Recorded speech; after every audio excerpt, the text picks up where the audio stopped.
There has been quite a battle here.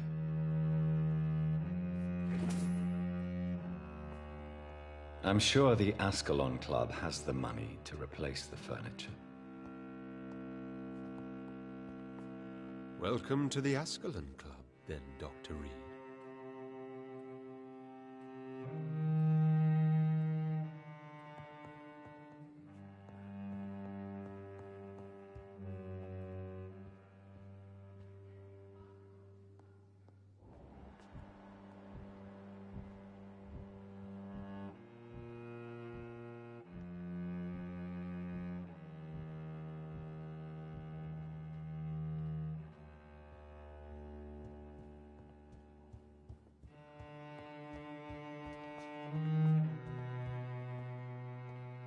Welcome to the Ascalon Club, then, Dr. Reed.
My good friends, if I may have your attention.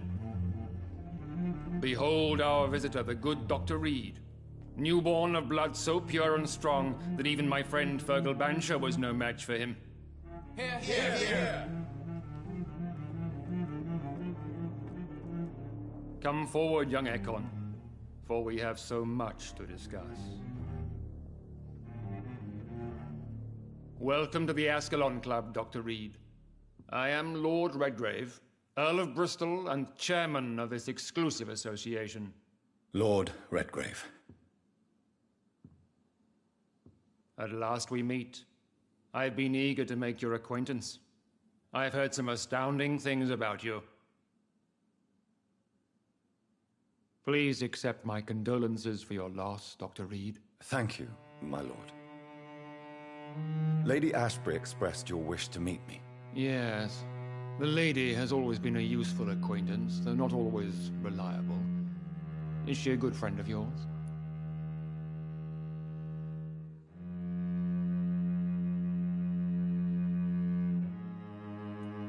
She has proved to be helpful on many occasions. The centuries have taught me never to trust a woman completely, especially if she is a mortal. Too prone to emotions, if you ask me. Too fickle when it comes to important decisions. My lord, do not expect me to speak ill of Lady Ashbury. Of course not, and I praise your loyalty. Would you offer the same fidelity to the Empire? What do you mean? I speak of the Skull Plague that threatens London and the country.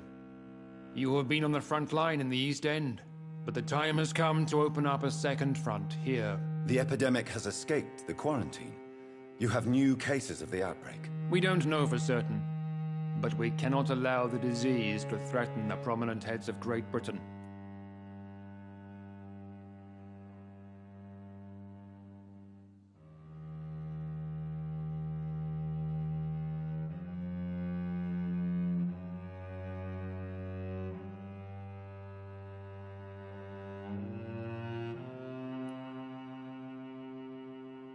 Why are you suddenly so friendly? The last time I met one of yours, he tried to kill me. Are you referring to Fergal? He was the most useful of servants, but he was just a servant. You, on the other hand, Doctor, proved yourself much more worthy. You want me to find possible sources of the outbreak in the West End? Is that it? Ah, straight to the point, like all eager newborns. We shall have time to talk about all this, Dr. Reed, but first, I should like to get to know you better. Talk? Is that the only reason you asked me here? Well, no. I also wanted to meet the intriguing Ekon, who made such a powerful progeny of his sister. You have not learned the name of your maker, am I correct?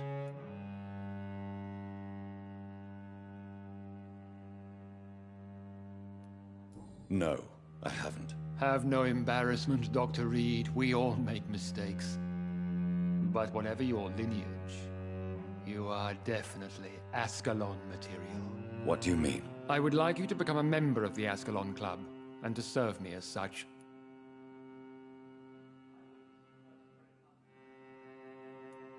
Before I accept, I have so many questions. Please ask.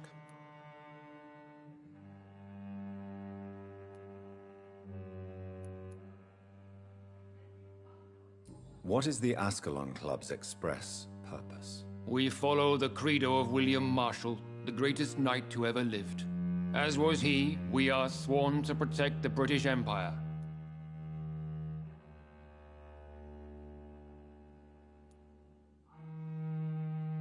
William Marshall founded the Ascalon Club. Not exactly.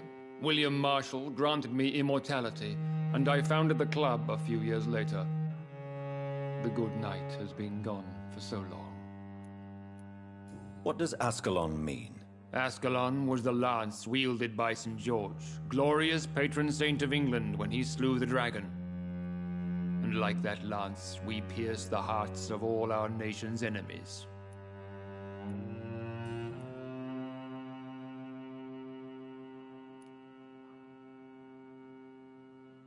What does it mean to be a member of the Ascalon Club? It means that you swear to protect the interests of the Crown, that you become a loyal servant of the British Empire.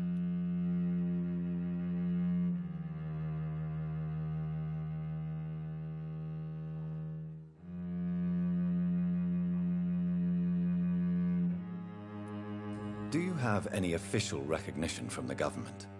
A charter from His Majesty the King? No. Of course, the Ascalon Club publicly supports the Empire, but the true nature of its members remains a secret. Am I supposed to follow orders? As founder and chairman of the club, I alone am entitled to make demands of our members, and I do appreciate obedience. I killed Fergal, who claimed to be one of yours, sent to cleanse the East End of all Scals.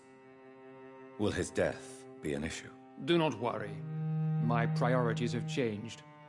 Fergal was a zealous servant of mine, but like any servant, he had his limitations and is readily replaced if necessary.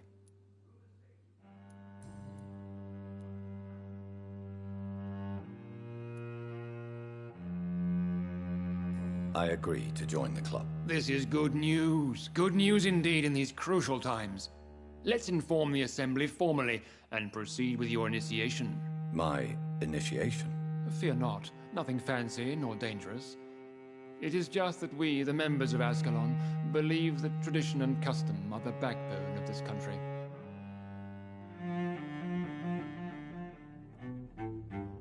My fellow members, dear friends, please gather and welcome this Ekon as one of our own. Is he worthy? Is his blood pure? Well, speak, Dr. Reed, in front of the most sacred blood. The blood of our beloved William Marshall. Speak now.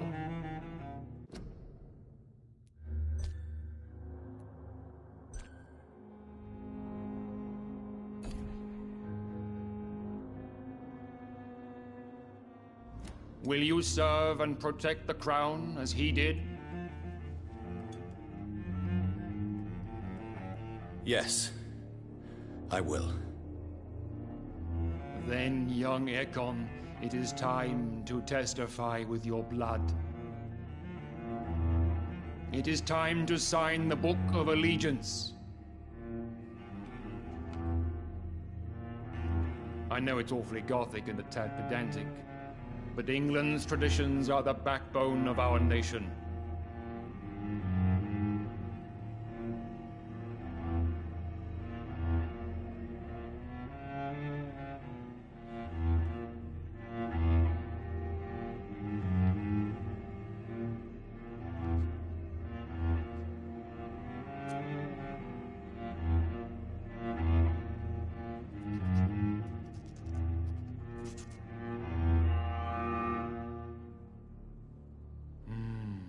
Delightful.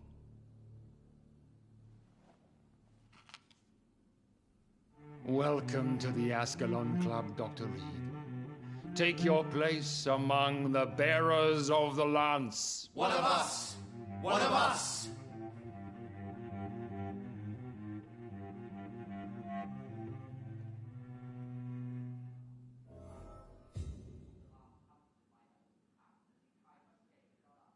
I personally went patrolling last night in the West End, and I spotted at least 2 foreign Ekons.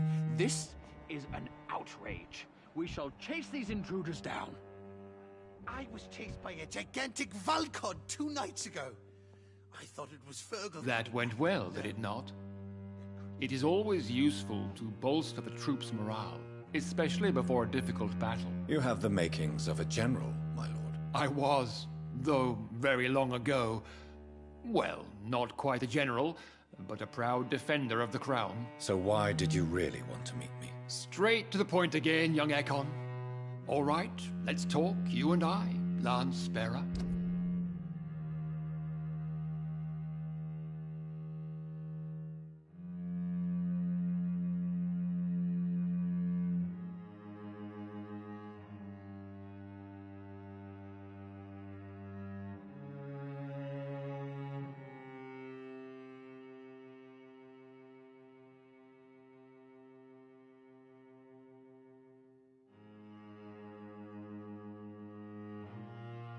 I'm listening, my lord. According to my spies, you have worked with Dr. Edgar Swansea on the epidemic, and your findings were quite alarming.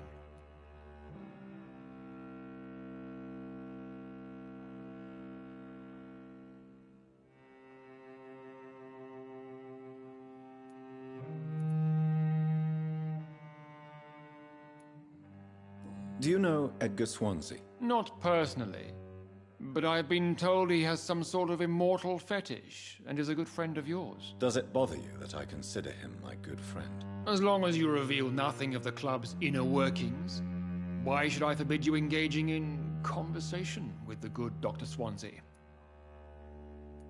You were spying on me? Not personally. I rarely leave this building.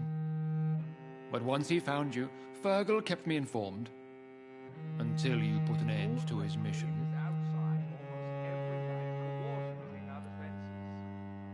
Who was Fergal?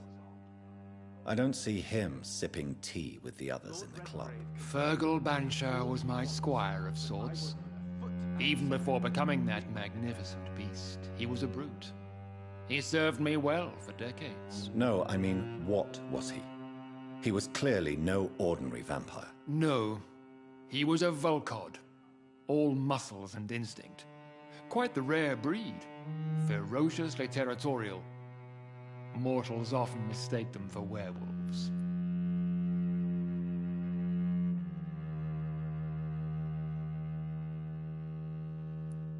You do know I killed him. Yes. Will you bear ill will towards me for his death? Of course not. Your victory was quite impressive and courageous. You earned my respect.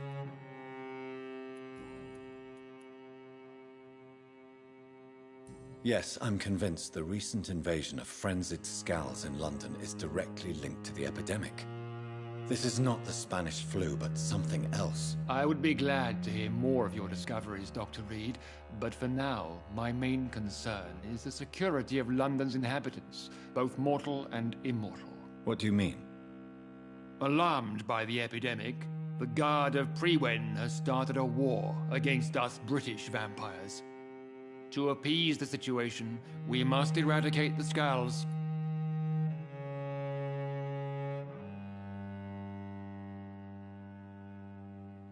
Have you heard the rumors of some horned vampire revealing himself and singing obscure songs around the city?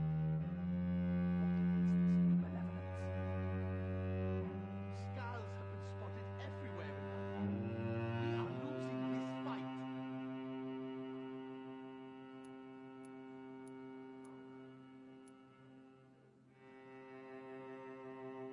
Scals are hostile vectors of contagion. That is a fact.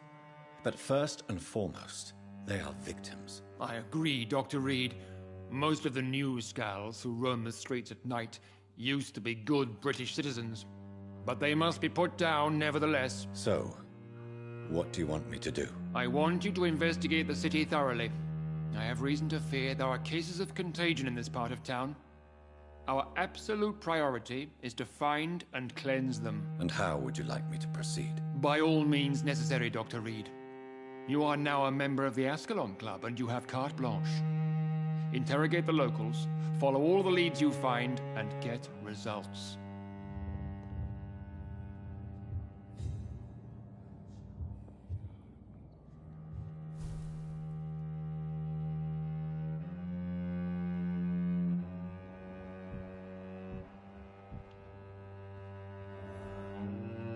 Good evening, Dr. Reed. How does it feel to be this evening's centerpiece? Figuratively. I know we're facing a crisis, but I'm shocked no one took the time to clean up the mess inside the club since we were attacked. I must admit the Guard of Prewen impressed me. They must have spent years preparing the plan. It's quite unsettling. As a doctor, I am more used to being the observer than the subject observed. Do not be alarmed. The Ascalon Club has a tried and tested policy for choosing its initiates. May I ask who you are, sir? Why would you be interested? Well, as you seem to be the only man in the room with a beating heart, you draw quite a bit of attention yourself. Ah, vampire senses never cease to fascinate me. They dwarf those of mere mortals. I am Aloysius Dawson, by the way.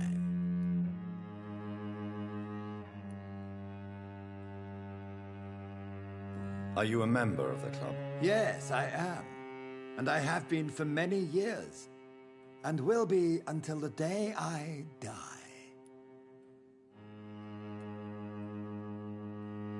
What can you tell me about it? It's not really my place to give you such information. I am merely a mortal member, and a dying one at that.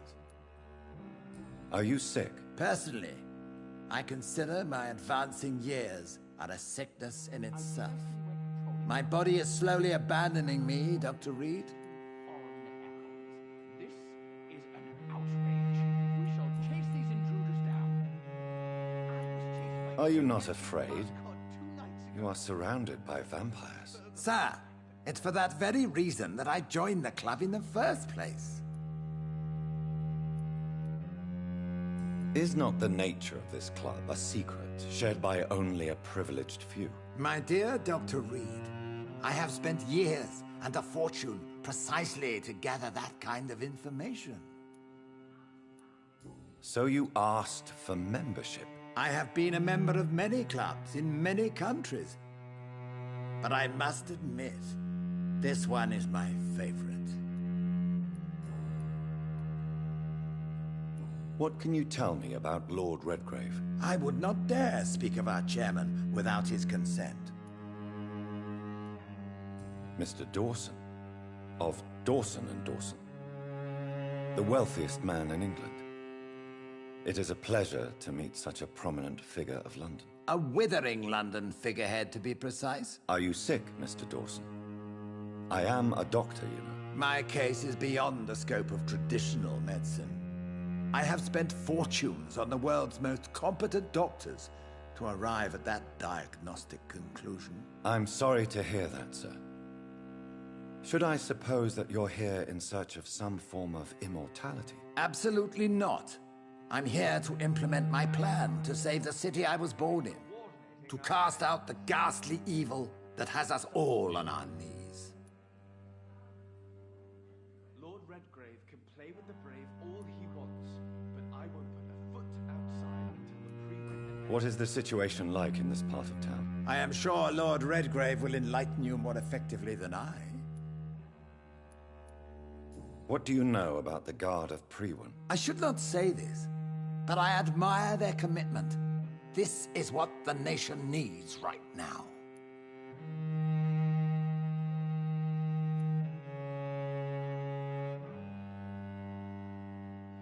Would you help them? No. There is a time for such methods, but brute force will not be enough to fight this plague. We have to think differently. Money cannot solve every problem. This mysterious epidemic is going to require more than money can buy. You're right. Money is nothing unless one has the will to wield it. I have a plan, sir. A radical one that will save all that is essential in London. What is your plan, then? Quarantine and barricades are futile. What we need is a wall. A formidable, unscalable wall to isolate the deserving from the infected masses.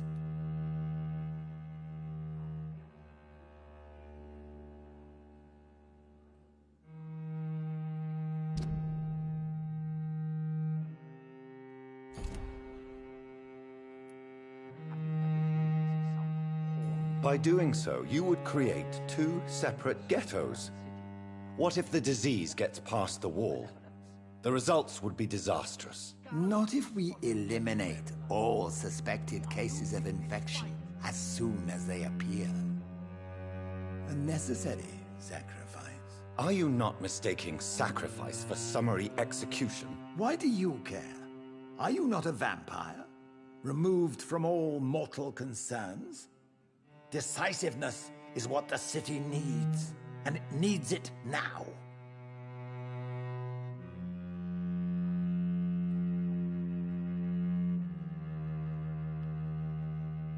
How's your investigation going, Dr. Reed? Time is our enemy. I have a few questions for your lordship. All right, but be quick. What can you tell me about the Great Hunt? It's a major concern, and I'm convinced we'll only get a satisfactory conclusion by putting an end to the epidemic. What about the risk of a full-scale attack here? Jeffrey McCullum is a daring leader. That is exactly why so many of our number have left the country until things improve. But not me. I founded this club. I'll die defending it. I have already met Jeffrey McCullum. I am certain he will persist until he has killed every last vampire. The Guard's current successful recruitment campaign is driven by the ravenous behavior of the Scowls. I see. So without the epidemic creating Scowls, the Guard could not convince anybody of our presence. Exactly. Once we have put the epidemic behind us, we need only wait until the Guard grows old and weak.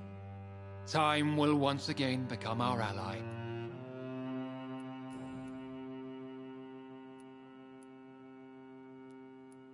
You made me swear on the blood of William Marshall during my initiation ceremony.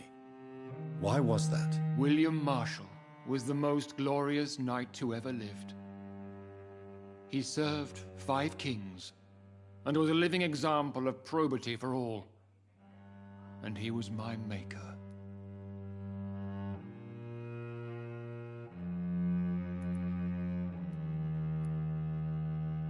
Why is his blood so sacred to the Ascalon Club? He was simply the greatest defender of the realm we have ever known. I fought by his side at the Battle of Preston, and he made me his progeny following the fight. William Marshall was a vampire? Is this some sort of joke? Wait. Could he be my maker? That would be joyful news, for it would mean he still walks among us. But alas, the great knight has left this world for good. This is an outrage. We shall chase these intruders down. I was chased by a gigantic... May I ask you about the mortal who attended my initiation? Mr. Aloysius Dawson. A member of the club does not normally ask questions about other members. We trust each other mutually.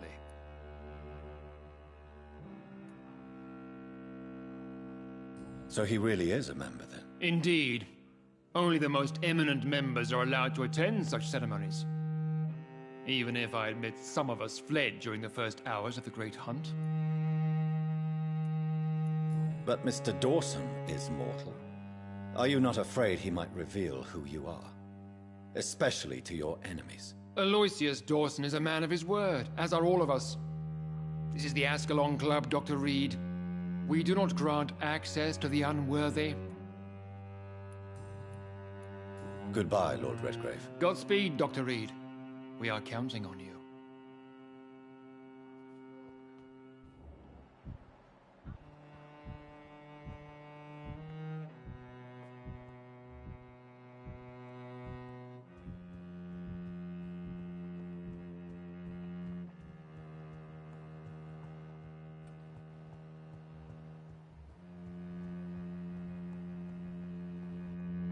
Welcome to the Ascalon Club, then, Dr. Reed.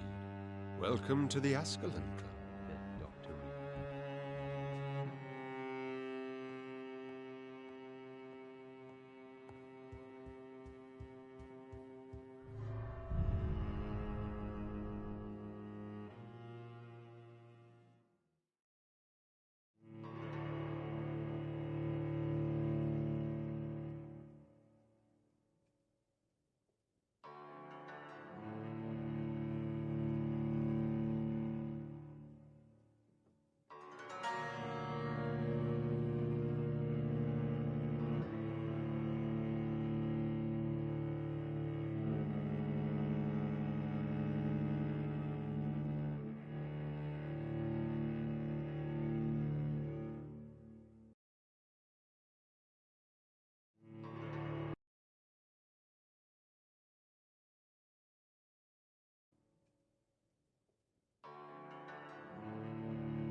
I think Lord Redgrave just suggested I was sired by an ancient vampire. Countries unite!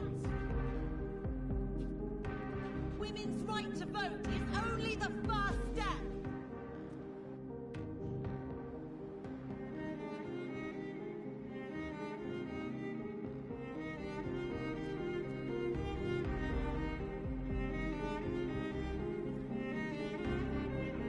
Good evening, sir. May I have your attention, please? Come on, Johnny. Don't you recognize your oldest friend? Clarence. Clarence Crossley. How are you? My God. So you survived the war too.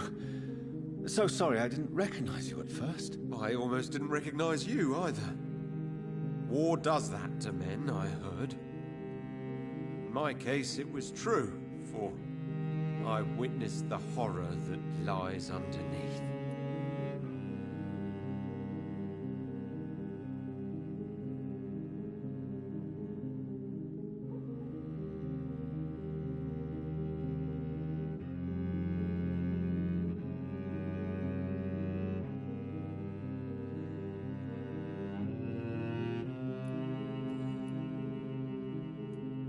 When did you escape the war and return to London?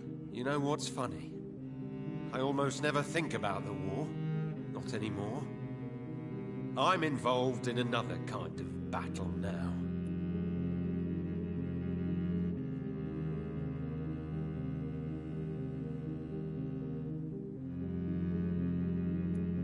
What is this new battle?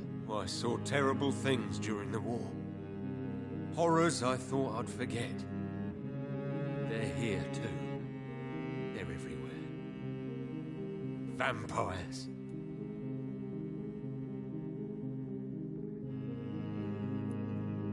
I know what you mean. I haven't had much time to think about the war either since my return. Of course. With the epidemic, I bet you've been busy as well. Forgive me, Johnny, I didn't want to sound selfish.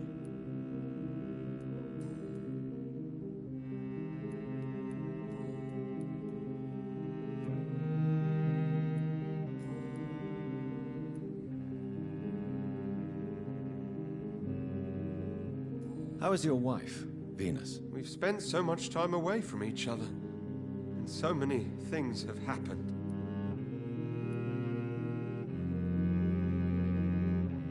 Is everything all right at home? Surely Venus was relieved to see you return from France in one piece. Have you forgot what people are like in this part of town, Johnny? Venus fears for our family reputation. Now her husband has become the village idiot. But you're alive. You returned in one piece and you have a family. How many soldiers can say the same? Believe me, it's not quite that simple. Unlike you, I'm not the man I used to be.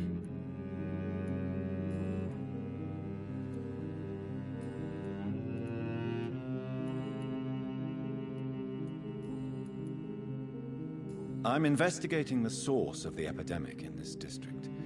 Can you help me? Infection is everywhere these days. But if you ever go to the park near that swanky house belonging to the Mullaneys... Yes? What about the Mullaneys? What about their house? Not enough noise for a big family with children. Not enough movement. Closed doors. What is going on in there? I wonder.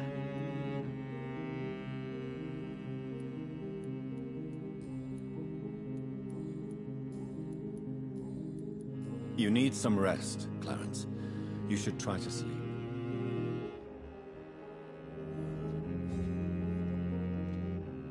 Good evening, old chap. Are you all right? I won't lie to you, Johnny. I'm not a well man. Do you need medical assistance, Clarence? It's a little late for visiting hours, don't you think?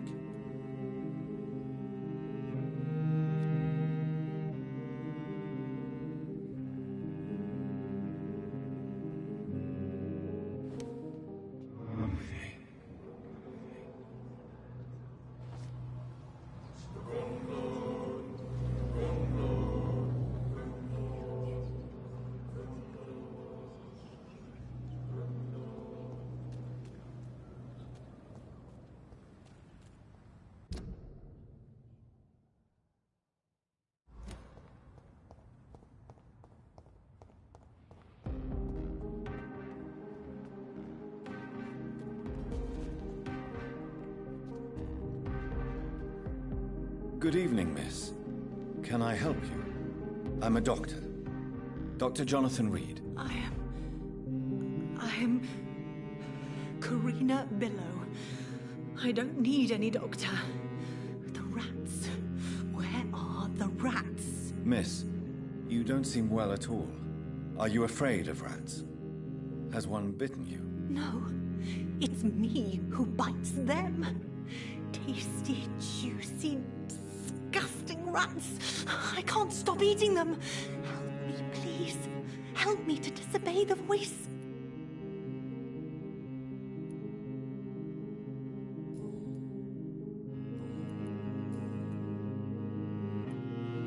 What happened to you? The rats.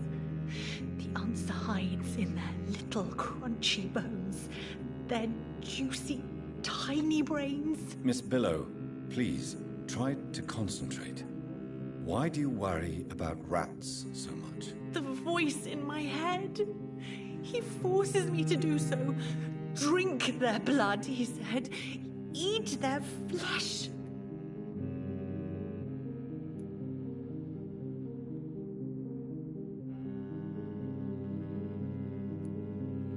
Tell me about the voice in your head. Who is it? Can you describe it?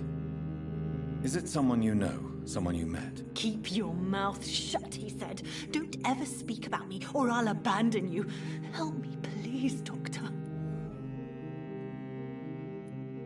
Do you feel compelled to obey that voice, Miss Billow? Even if you're loath to submit to it? Yes. Please. Help. Tell me about yourself, Miss Billow. What do you do for a living? Oh, I'm hungry. Need to eat. Have you got something for me? Blood, perhaps? Can you give me blood, Dr. Reed? Don't you remember who you are, miss? What you did for work? I was strong, proud. I campaigned for good causes. But that was before. Before. It does not matter anymore. I'm so hungry. What is the local news hereabouts, Miss Billow? Shadows. Shadows hunting shadows. Whispers in the dark. Pestilence. Suffering. Death.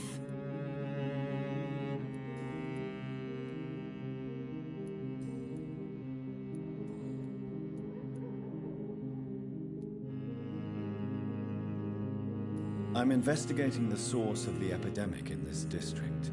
Have you noticed anything unusual recently? Infection. Infection. The rats carry it, I heard. Rats. Rats. Rats. Many rats around that big house. Funny smell, too. Dead flesh. And where is this house? West of the park. Not very far. A big house with no sound, no light, no life left.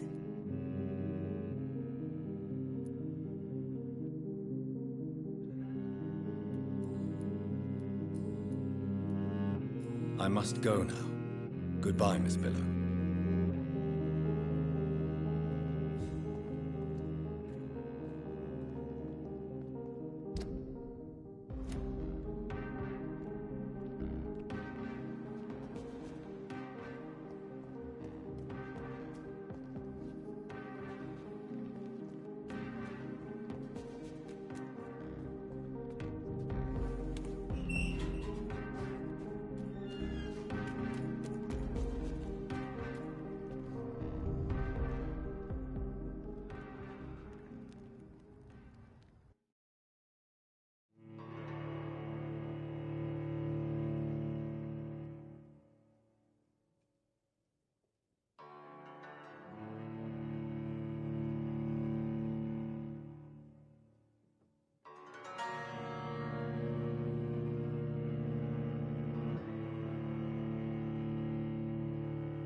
Why are vampire hunters sniffing around here?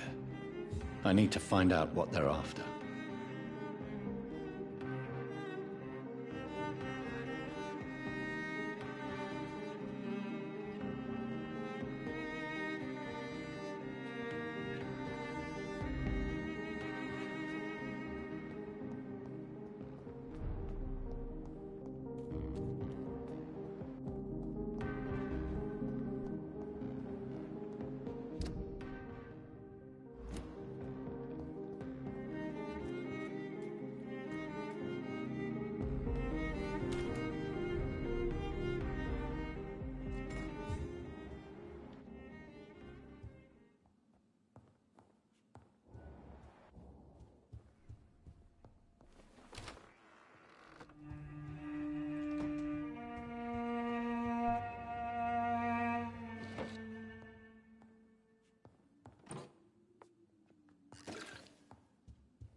Good evening, Avery. Mr. Jonathan?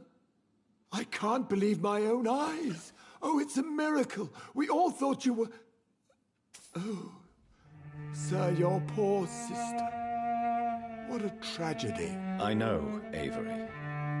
I know about my sister's murder. Miss Reed expected you to return to assist with the funeral, right up until the last minute. Where have you been, Mr. Jonathan? We needed you here.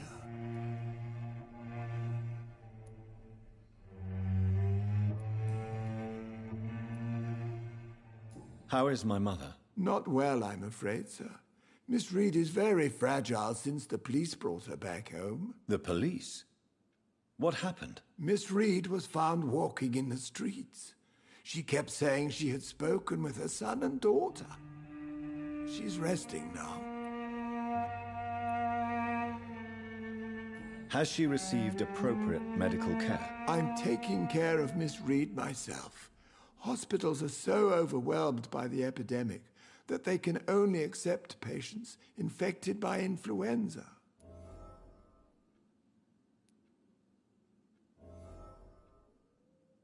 Perhaps we could arrange a short trip. Somewhere sunny, like France.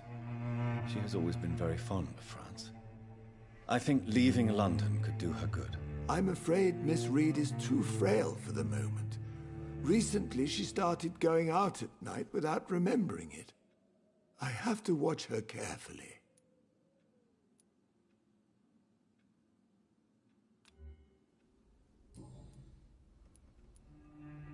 What is the situation in this part of town? For a time, the West End seemed spared by the epidemic. But the situation is getting much worse. Have you no relatives anywhere? I'll understand if you want to take a few days to see family. Your father managed to guarantee my earnings as long as I take care of this house, sir. My sisters are dead, and I've never met my nephews. I'll stay, sir.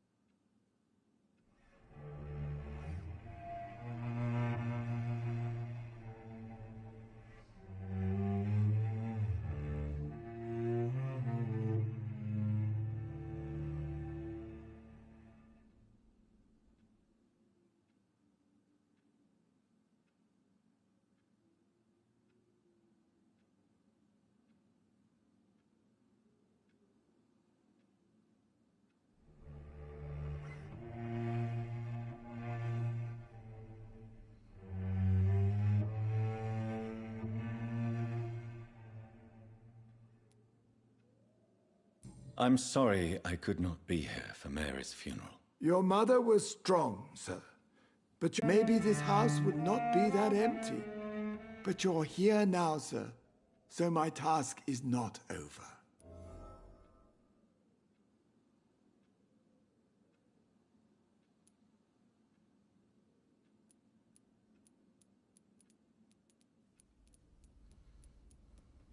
You have served this family extremely well, Avery. Your support during these terrible times is much appreciated. Then I will stay. All I ask is that you take care of my own funeral if I die before the end of the epidemic. No mass grave, please, sir.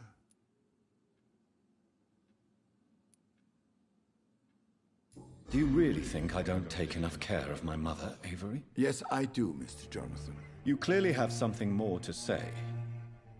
Speak your mind, Avery. I know you work hard to help the sick, but what will you do once the epidemic is over?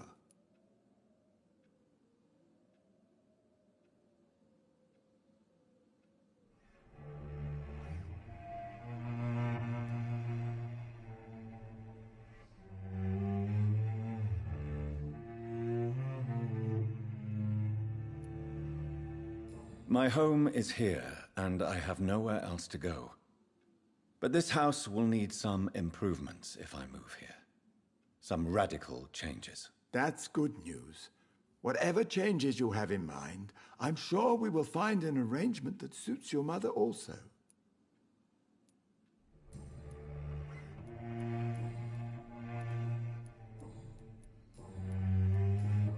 Goodbye, Avery.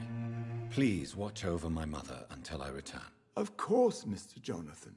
But please return as soon as possible.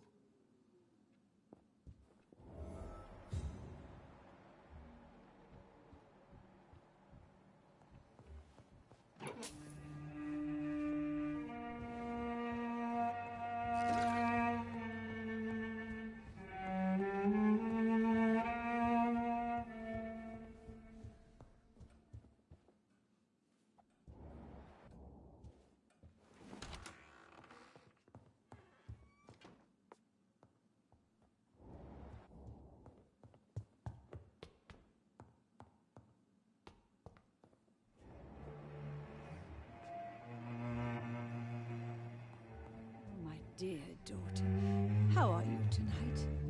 How is your sweet boy? Mother, good evening. Jonathan! Is it you?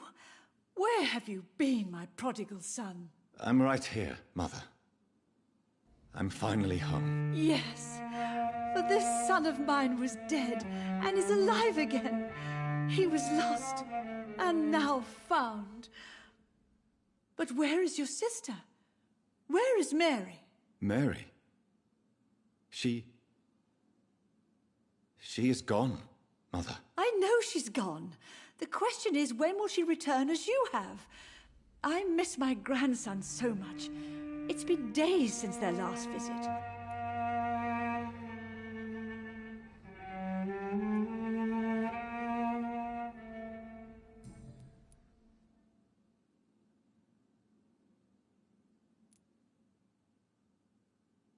Mother, do you know what's been going on in this area? Not really.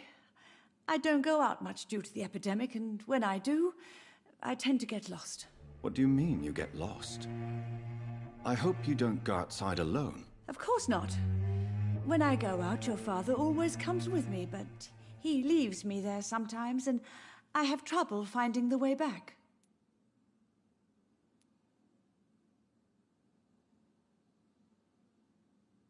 Have you returned to Whitechapel Cemetery since Mary's funeral? I never want to go back to that awful place. Wait. I think I went back once. And you were there too. And Mary?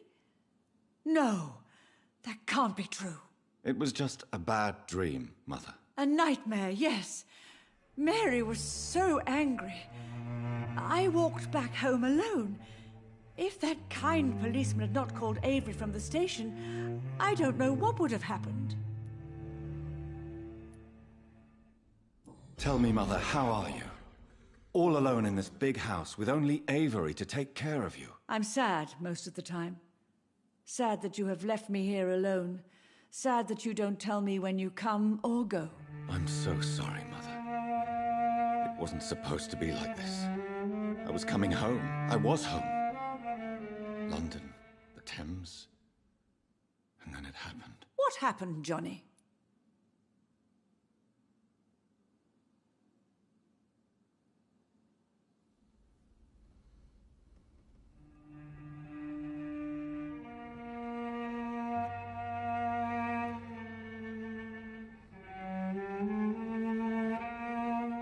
I lost my way.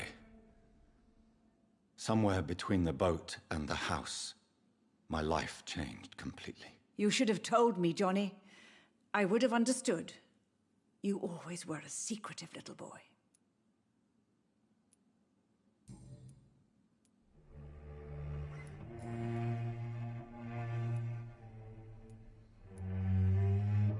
Do you think Avery is right? Do you think I should take better care of you? I don't blame you, but you abandoned me, son. A mother should not survive her children. It's unbearable to know you're not here anymore.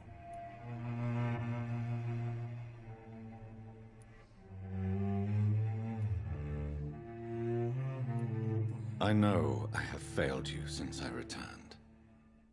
I even watched you bury Mary from a distance. From now on, I will protect you. You have my word. You don't have to apologize to me, Johnny. Do you think I did not notice how much you have changed? Have I changed that much, Mother? Am I still your son? You are still, and you'll always be. Despite your pale skin, your bloody eyes, and that echoing sadness in your voice.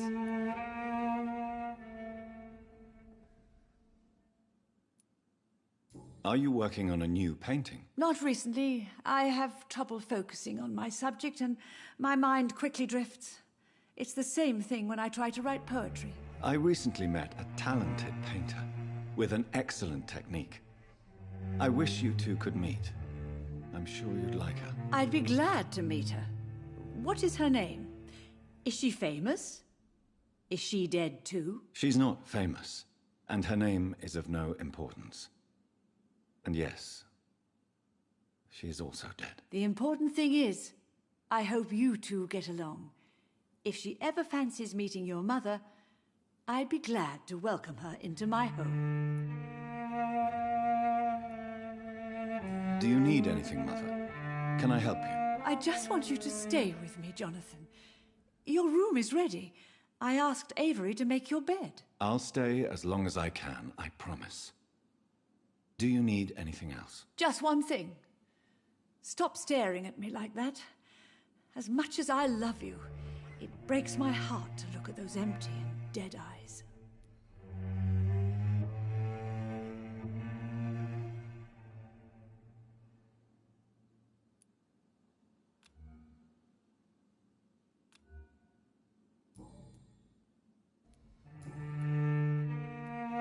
Why do you say Mary is visiting you, Mother? You know that's impossible. Why should it be? Are you not standing in front of me right now? Why should it be any different with your sister?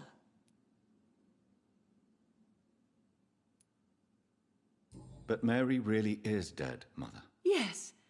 And are you not dead too? Isn't your father dead? And my grandson? And my son-in-law? You're all gone. But you all still visit me from time to time. But I'm not dead, Mother. I'm really here, talking to you, trying not to cry. Oh, it breaks my heart to have to tell you this. But of course you're dead, my darling boy. Just look at you, as pale as my Mary.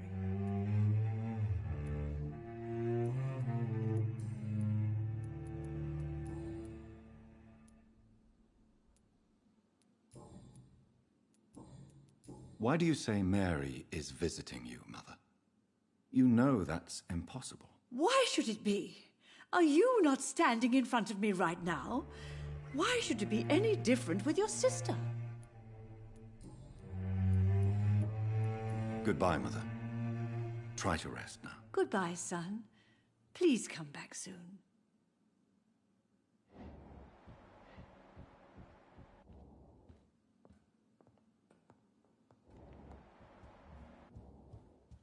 It's locked, all right.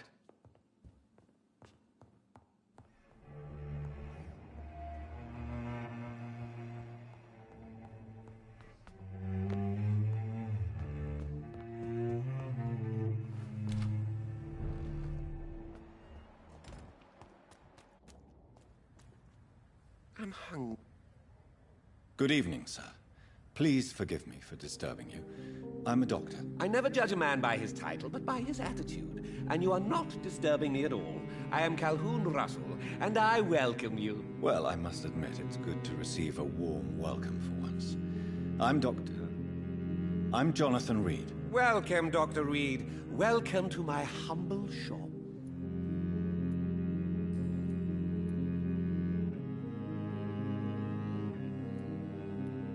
Is it not a little too late to be trading? On the contrary, it is the perfect hour. Believe me, my friend, it is always at night that you meet the most fascinating characters.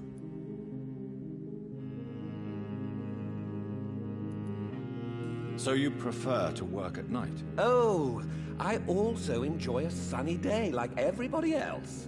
But the night always has a certain je ne sais quoi of its own.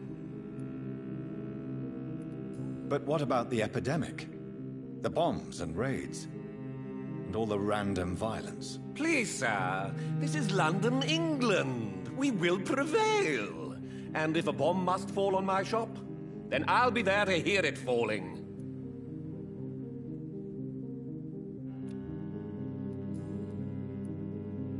How is the situation in this part of town? Life is good and peaceful.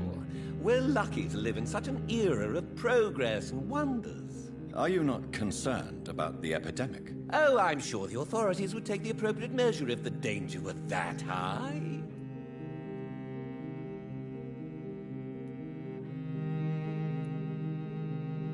Are you that blind? I've seen hundreds of victims piled up in this city each week. Mr. Reed, please. Why are you so angry? I did not mean anything by it.